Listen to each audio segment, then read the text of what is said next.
penghujung bulan Dzulqa'dah, yang sebentar lagi kita akan memasuki bulan Dzulhijjah. Bagian teman-teman kita sekarang sudah banyak yang ada di Madinah dan sudah ada beberapa rombongan yang sudah memasuki kota Mekah.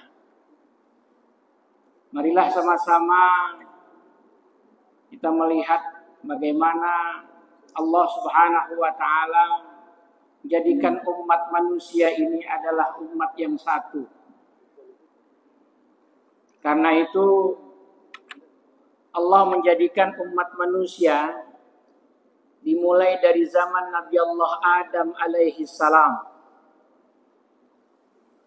Adam alaihi salam dalam sejarahnya memiliki anak 39. 39 bukan sedikit, Pak. Banyak. Kalau dicari sekarang orang yang anaknya 39 sulit ketemu. Dan itu dari satu ibu, Siti Hawa.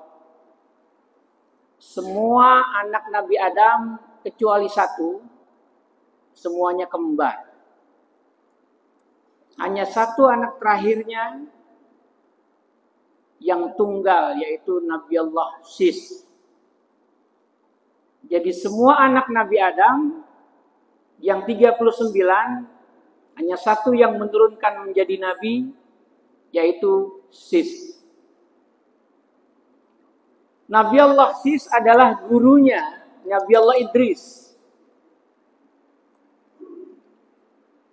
Idris adalah Nabi yang Allah Subhanahu wa Ta'ala berikan banyak keistimewaan. Kalau bisa dikatakan Idris itu adalah Nabi yang memiliki gelar the best creator in the world. Kreator terbaik sepanjang masa. Karena Idris adalah orang pertama yang menemukan alas kaki. Sendal yang Bapak pakai, sepatu yang Bapak pakai itu pertama kali menemukan adalah Idris alaihissalam. Orang yang pertama kali menemukan baju, pakaian yang sudah dijahit dengan jahitan yang sederhana adalah Idris alaihissalam.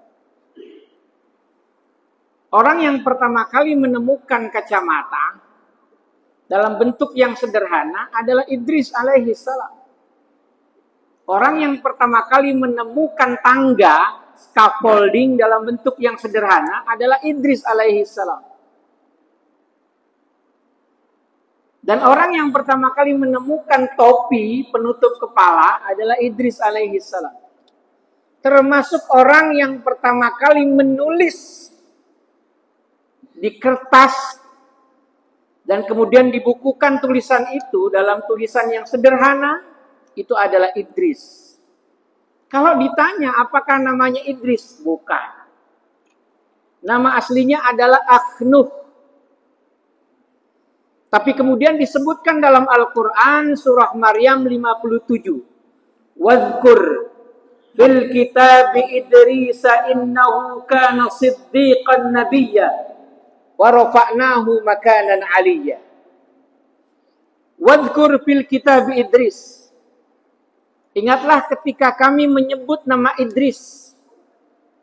Idris itu sekali lagi Pak, nama panggilan. Nama aslinya Akhnuh. Kenapa dipanggil Idris? Dalam bahasa Arab, Idris itu terambil dari kata darosa, belajar. Darsun, pelajaran. Madrasah, tempat belajar atau sekolah. Guru, namanya mudarris. Orang yang senantiasa belajar namanya Idris. Jadi Idris adalah pembelajar sepanjang hayat. Selalu belajar, belajar dan belajar. Orang yang belajar bersama-sama ngeriung disebut tadarus. Karena itu orang-orang yang belajar terus-menerus, dia mendapatkan ruh dari pesan yang bernama Akhnuh agar senantiasa belajar sampai kita wafat. Jadi yang namanya waktu terakhir belajar adalah ketika Allah sudah mencabut nyawa kita. Idris alaihi salam adalah murid dari anaknya Nabi Allah Adam, yaitu Sis. Lalu beberapa ratus tahun kemudian lahirlah Nabi selanjutnya Nuh. Nuh punya anak kemudian 4. 1 Kan'an. Kan'an ini wafat karena tidak mau naik ke atas perahu. Yang tersisa 3. Sam, Ham, Yafes. Sam adalah anak Nabi Allah Nuh yang menurunkan anak keturunan di Jazirah Arab. Jadi Jazirah Arab itu keturunan anak-anak Sam. Termasuk bangsa Israel itu Sam. Israel dulunya adalah Israel yang baik, tapi Israel yang sekarang adalah Israel yang berbeda. Karena itu jangan samakan Israel dulu dengan Israel sekarang. Meskipun keturunan mereka itu tidak akan jauh karakternya. Israel dulu ngeyel, sekarang juga ngeyel. Jadi kalau ada orang yang sering ngeyel, boleh jadi ada keturunan Israel. Ngeyel. Dan Nabi Allah Nuh ketika anaknya yang bernama Sam, Sam itu menurunkan keturunan Arab, Jazirah Arab. Karena itu bahasa Arab disebut bahasa Samiyah. Bahasa Samiyah sering disebut dengan bahasa Semitik. Semit. Nah hadirin rahimakumullah. Bagaimana ciri orang Arab yang asli dulu? Anaknya Nabi Allah Nuh yang namanya Sam adalah orang Arab asli. Wajahnya putih, mukanya kemerah-merahan. Rambutnya ikal. Karena itu istrinya Nabi Muhammad sallallahu alaihi wasallam yang namanya Siti Aisyah dipanggil Humairah karena pipinya yang kemerah-merahan. Itu Arab asli dulu. Akhirnya turun-temurun sampai sekarang. Itulah negeri Arab dengan anak keturunan Sam. Yang kedua, anak Nabi Allah Nuh yang namanya Ham. Ham itu adalah Abu Turk, bapaknya orang-orang Turki dan sekitar Eropa. Apa ciri fisiknya? Ciri fisiknya adalah matanya kebiru-biruan. Rambutnya kekuning-kuningan. Jadi kalau ada seandainya teman-teman kita yang di Eropa, wajahnya putih, kemudian matanya kebiru-biruan, rambutnya kekuning-kuningan. Memang begitulah dulu Ham. Anak kedua dari Nabi Allah Nuh. Yang ketiga adalah yang namanya Yafes. Abul Habasyah. Anak Nabi Allah Nuh yang disebut Yafes adalah nenek moyang dari orang-orang Afrika. Apa cirinya? Kulitnya hitam, matanya agak besar, kemudian rambutnya kriwil. Itulah ciri-ciri orang Afrika pada saat itu. Jadi anak Nabi Allah Nuh yang 3 ini kemudian menurunkan begitu banyak sebaran anak-anak manusia sampai sekarang. Pertanyaannya Pak, kita orang Indonesia keturunan yang mana? Mau bilang keturunan Arab, kayaknya bukan. Apalagi keturunan Turki dan Eropa, juga bukan. Kalau dibilang keturunan Afrika, kagak mau. Lalu kita keturunan yang mana? Ternyata kita adalah perpaduan antara Arab dan Eropa. Dan bertemunya di mana? Di sebuah tempat namanya Kinan. Kinan itu kemudian melahirkan anak-anak Asia Tenggara. Dan anak-anak Asia Tenggara yang melahirkan kemudian Indonesia. Itulah kita. Karena itu orang mengatakan kita berkulit kuning langsat. Kuning enggak, coklat kagak. Jadi beginilah kita. Tetapi yang Allah ciptakan semua adalah sama. Mau anak keturunan Sam, mau anak keturunan Ham, atau anak keturunan Yafes, sama. Al-Hujurat ayat 13. Ya ayyuhan nas, wahai manusia, inna khalaqnakum min dzakarin wa untha. Sesungguhnya kami ciptakan kalian dari laki-laki dan perempuan. Wa ja'alnakum syu'uba, dan kami jadikan kalian berbangsa-bangsa. Wa qabaila, bersuku-suku, beras-ras. Lita'arofu, agar saling mengenal, agar saling memahami, agar saling menghargai. Jadi hadirin rahimakumullah, kita hidup di Indonesia ini luar biasa. Baru kemarin kita memperingati Hari Kebangkitan Nasional. Kita hidup di Indonesia ini luar biasa. Gemah, ripah, loh, jinawi, tentrem, kertora, harjo. Apa yang gak ada di Indonesia? Dari buah yang paling kecil sampai buah yang paling besar ada. Dari makanan yang paling sederhana sampai makanan yang paling mahal ada. Dari makanan tradisional sampai makanan-makanan fast food ada. Apa yang gak ada di Indonesia? Oncom. Jenisnya ada lagi oncom gejos. Tekokak. Sayur asem. Sop janda. Waduh, bapak-bapak seneng deh. Ya. Sampai kemudian makanan yang paling enak. Ya, gabus pucung dan sebagainya. Dengan beragam dari banyak daerah. Baik Sunda, Jawa, dan sebagainya. Sampai kemudian makanan-makanan diramu dan banyak di Indonesia. Sampai namanya kemudian dinamakan dengan nama-nama tertentu.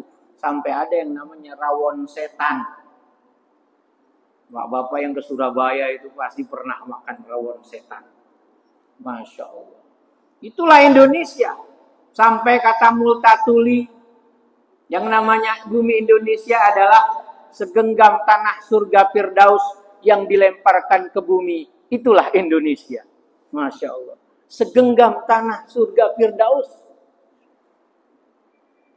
Yang ketika kemudian ditanam apapun di tanah bumi Indonesia ini, semuanya akan tumbuh subur.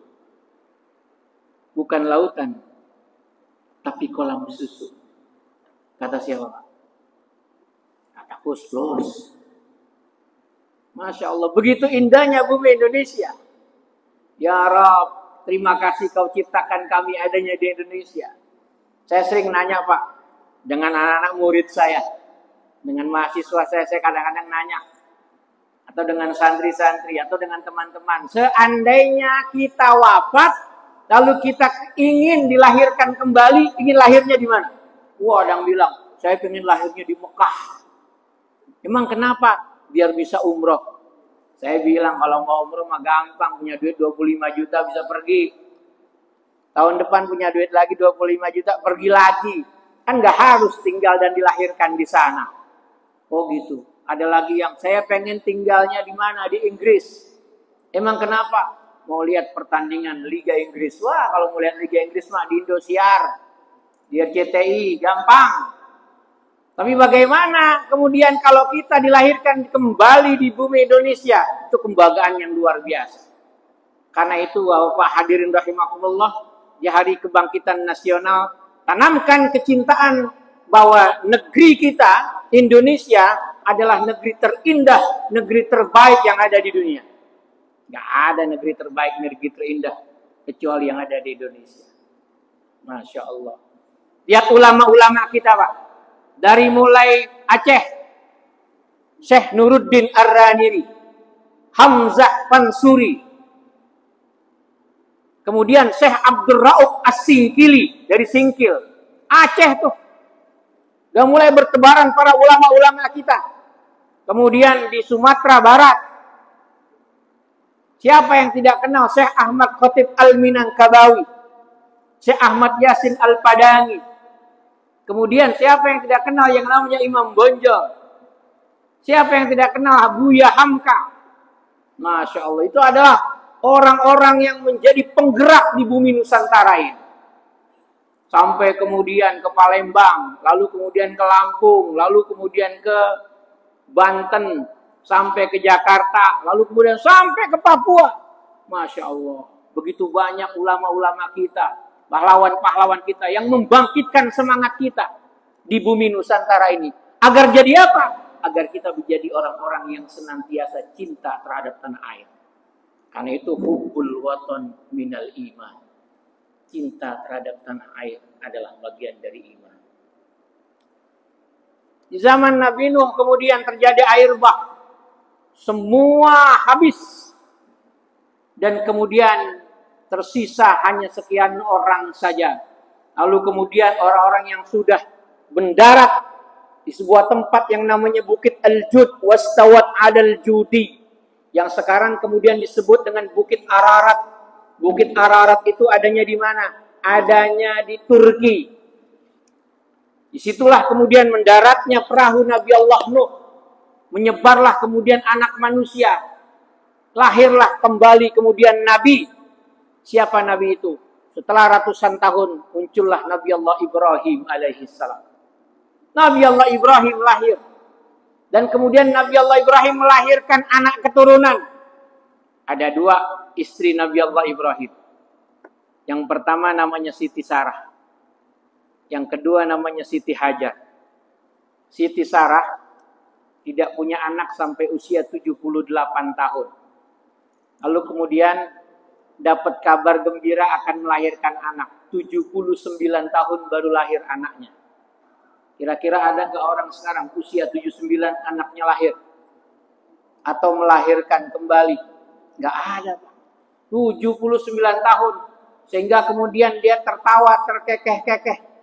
Ketika dia tertawa, apa yang terjadi? Nama bahasa Arab untuk kata tertawa itu adalah idhak. Maka kemudian banyak yang mengatakan anaknya dinamakan karena istrinya tertawa. Ishak. Ishak. Anak Nabi Ibrahim dari Siti Sarah. Tapi anak Nabi Ibrahim dari Siti Hajar adalah Ismail. Disinilah pesan cinta yang disampaikan oleh Nabi Allah Ibrahim kepada anak keturunannya. Anak-anak Nabi Allah Ibrahim dari jalur Ismail melahirkan Nabi Muhammad Sallallahu Alaihi Wasallam. Anak-anak keturunan dari Nabi Allah Ishak menurunkan kemudian Yakub. Dari Yakub kemudian menurunkan Yusuf. Yusuf adalah cicit dari buyutnya, yaitu Nabi Allah Ibrahim. Ibrahim punya anak Ishak, Ishak punya anak Yakub, Yakub punya anak Yusuf. Hadirin rahimakumullah. Yusuf adalah seorang laki-laki terganteng di dunia ini. Jamaluhu kajamali nisfil ardi. Gantengnya Nabi Yusuf itu adalah seperti gantengnya separuh bumi. Separuh bumi gantengnya ada pada satu orang, yaitu Nabi Allah Yusuf. Hadirin rahimakumullah. Kalau tadi 3 orang anak Nabi Allah Nuh menurunkan anak keturunan sampai kulitnya, warna badannya, lalu kemudian cara bahasanya, sampai kepada rambutnya. Nabi Allah Yusuf kalau gitu keturunan siapa? Nabi Ibrahim kah dari sisi gantengnya? Tidak. Nabi Ishak kah dari sisi gantengnya? Tidak. Lalu dari siapa? Ternyata istrinya Nabi Allah Ibrahim yang bernama Siti Sarah itu adalah wanita tercantik di dunia pada saat itu. Siti Sarah adalah wanita tercantik. Jadi kemudian dianalisa oleh banyak cendekiawan, banyak ilmuwan. Oh, kalau begitu, gantengnya anak kita, cantiknya putri kita, itu adalah 65% keturunan dari ibunya. Jadi bapak-bapak kalau punya anak ganteng, jangan bilang tuh anak saya tuh. Bentar dulu. Siapa dulu ibunya?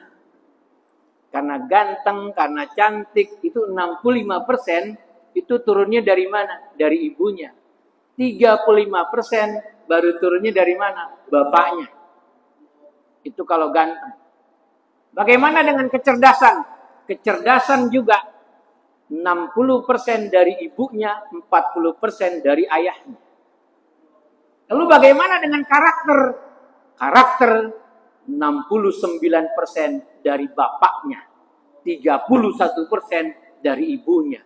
Jadi kalau ada anak kita yang baik banget, siapa dulu bapaknya? Karena karakter, Pak. Tapi kalau anak kita pelit banget, juga jangan kaget kalau ada orang bilang, siapa dulu bapaknya? Orang bapaknya pelit, ya anaknya juga ikut pelit. Itulah karakter yang menurunkan dari orang-orang tua kita, yang kemudian lingkungan berperan di sini. Makanya ada yang mengatakan bahwasanya lingkungan itu hanya 20% memberikan pengaruh. Tapi yang 20% itu memberikan pengaruh, disitulah justru yang besar kepada anak-anak kita. Hari ini kita lihat sendiri bagaimana teknologi yang sangat canggih. Dulu kita nelpon itu hanya menggunakan telepon yang ada di rumah, Pak. Telepon itu disambungkan kabelnya dari ujung ke ujung. Lalu kemudian gitu ya, Pak. Masih ingat? Kita puter-puter. Masih ingat gak? 12 nomor. Tapi kemudian berubah sekarang. Tanpa ada kabel lagi kita bisa telepon. Dan ketika kemudian ada perubahan, semakin tipis tapi semakin banyak fiturnya. Kalau 1990 kita masih bisa telepon saja. Tapi kemudian 1998 sudah ada SMS. 2002 sudah bisa telepon. Lalu kemudian 2006 sudah bisa V-call. Nah nanti 10 tahun yang akan datang, kita bukan hanya lihat teman, saudara, istri, anak kita dari jauh yang kita telepon. Boleh jadi 5 tahun, 10 tahun, 15 tahun yang akan datang, ada teman kita, istri kita, saudara kita, anak kita, pas kita telepon, dia keluar dari handphone kita. 15 tahun yang akan datang, kita telepon saudara kita, ya Allah, dia keluar dari handphone. Masya Allah, kok bisa seperti itu? Sekarang aja sudah ada teknologinya, Pak. Cuman belum banyak digunakan. Apa teknologinya? Teknologinya namanya hologram. Sudah banyak sekarang dipakai. Dimana kalau ada acara-acara, muncul dari komputer, dari layar itu keluar langsung dia lompat ke sana kemari. Sudah muncul, apalagi sekarang dengan teknologi AI. Sudah ada coding dan AI. Anak-anak sekarang juga mulai tahun ini, tahun ajaran baru ini, anak-anak sudah akan mulai dimasukkan mata pelajaran coding dan AI. Mereka akan bisa kemudian membuat ini, membuat itu dan sebagainya. Itulah teknologi. Tapi apa pesan yang disampaikan oleh para nabi kepada kita semua? Pesan cinta. Itu yang paling penting buat kita semua. Mengapa pesannya adalah pesan cinta? Coba Bapak-bapak perhatikan. Adakah nabi yang 25 nabi dari 313 nabi, dari 124.000 nabi? Jumlah nabi itu kan 124.000. Lalu kemudian diperas jadi 313 rasul. Diperas lagi nabi dan rasul itu jumlahnya ada berapa? 25 yang disebut dalam Al-Quran. Lalu diperas lagi menjadi 5 yang disebut dengan Nabi Ulul Azmi. Ada 124.000 nabi. Adakah di antara para nabi itu yang kemudian menganjurkan peperangan? Tidak ada. Adakah yang menganjurkan kebencian? Tidak ada. Adakah yang menganjurkan perselisihan? Tidak ada. Bahkan Nabi Allah Yusuf alaihi salam adalah nabi yang dizolimi oleh saudara-saudaranya. Saudaranya Nabi Allah Yusuf ada 11. Ya abati inni ra'aitu ahada asyara kaukaban wasyamsa wal qamara ra'aituhum li sajidin. Wahai ayahku, aku semalam bermimpi ada 11 bulan, bintang, matahari dan juga bintang-bintang lainnya. Ada 11 jumlahnya, mereka bersujud kepada aku. Ternyata apa yang terjadi? Kata Nabi Allah Yusuf alaihi salam, wahai ayah, apa yang kau bisa pahami dari mimpiku itu? Lalu kata Nabi Allah Yakub ayahnya, kalau kamu lihat hal yang seperti ini, maka kamu jangan pergi jauh-jauh. Karena Nabi Allah Yakub bilang seperti itu, Nabi Allah Yusuf kemudian tidak pernah pergi jauh. Tapi satu saat diajak sama saudara-saudaranya keluar. Dan saudara-saudaranya tahu bahwa ini Nabi Yakub sangat sayang dengan saudaranya yang namanya Yusuf ini. Ini harus dibunuh, dihilangkan biar tidak menyayangi satu anak saja. Padahal Nabi Allah Yakub bukan pilih kasih, bukan. Karena dia sangat khawatir anaknya ini kalau tidak diproteksi akan nanti dizolimi oleh anak-anak yang lain. Dan ternyata betul. Sebab Nabi Allah Yakub tahu kalimat sajidin, 11 matahari, bintang dan bulan itu akan sujud kepada saya. Maknanya apa? 11 saudaranya akan tunduk kepada Nabi Yusuf. Karena itu dijaga betul. Dan ketika kemudian diajak keluar, lalu kemudian dikatakan bahwa Nabi Allah Yusuf dimakan oleh serigala. Dan apa yang terjadi? Nabi Allah Yusuf ternyata tidak makan dimakan serigala, tapi dicemplungkan di dalam sumur. Nabi Allah Yusuf hilang ceritanya. Dibawalah pulang baju yang sudah robek-robek karena dimakan serigala tadi. Ayahnya menangis, Nabi Yakub, sampai menangis terus-menerus dan matanya kemudian buta. Tinggallah Nabi Allah Yusuf menjadi budak di Mesir. Diasuh oleh Perdana Menteri dan kemudian besar, tapi karena digoda oleh Siti Zaliqah masuk penjara. Setelah masuk penjara kemudian disidang kembali, oh ternyata dia banyak melakukan kebaikan dan ternyata dulu dia tidak bersalah. Dikeluarkanlah Nabi Allah Yusuf. Akhirnya diangkat menjadi menteri, diangkat jadi Perdana Menteri. Pacaklik datang 7 tahun. 11 orang datang ke Mesir. 1 orang ditangkap oleh Nabi Allah Yusuf, yaitu Benyamin. Apa yang terjadi, Pak? 11 orang ini tinggal 10. 10 disuruh kembali, bawa makanan ini ke bapak. Aku buka baju gomisku. Silakan gomisku ini kasih bapakmu, letakkan di mata bapakmu, insya Allah akan sembuh. Falamma ja'al basyiru alqahu ala wajhihi fartadda basira. Surat Yusuf 96. Begitu kemudian diletakkan gamis tadi ke matanya Nabi Allah Yakub, sembuh penglihatan mata dari Nabi Allah Yakub. Hadirin, apakah Nabi Allah Yusuf kemudian balas dendam dengan saudara-saudaranya? Tidak. Pesan cinta para nabi, tidak pernah ada balas dendam. Sekarang banyak orang berantem gara-gara warisan, berebut harta warisan, bahkan gak mau kenal saudara. Siapa kamu? Bukan saudara saya lagi. Masya Allah, astagfirullah. Padahal saudara hanya gara-gara warisan, Pak. Dan banyak terjadi semacam ini. Dulu Nabi Allah Ibrahim, begitu cintanya kepada istrinya, dua-duanya, lalu kemudian dua-duanya kemudian dijadikan bersaudara. Anak-anaknya pun bersaudara. Sekarang apa yang terjadi? Antara Arab dan Israel berperang. Padahal nabi-nabi menyampaikan pesan cinta, pesan perdamaian.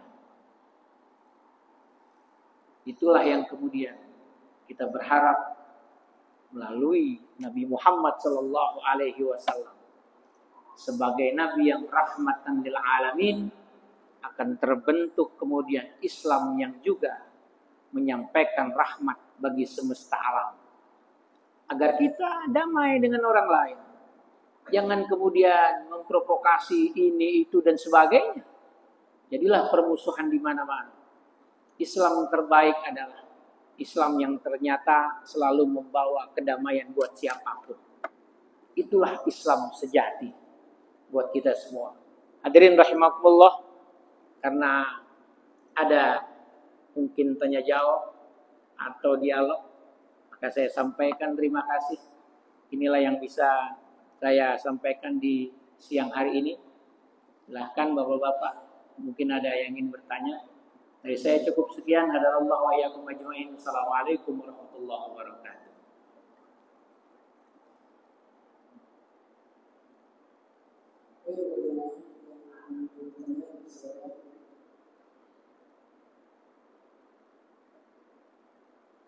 Baik, Bapak Ibu sekalian, karena tidak ada yang bertanya, maka mari kita tutup kajian siang hari ini. Mudah-mudahan kita berharap apa yang saya sampaikan tadi dapat bermanfaat. Khususnya bagaimana kita menjadikan keluarga kita menjadi damai, menjadi rukun, dan semoga lingkungan kita sampai kepada lingkungan yang paling besar, yaitu bernegara, semuanya rukun, damai, dan tentram. Dan kita berharap semua orang hidup semua dalam keadaan aman dan damai. Al-hadini al-Fatihah.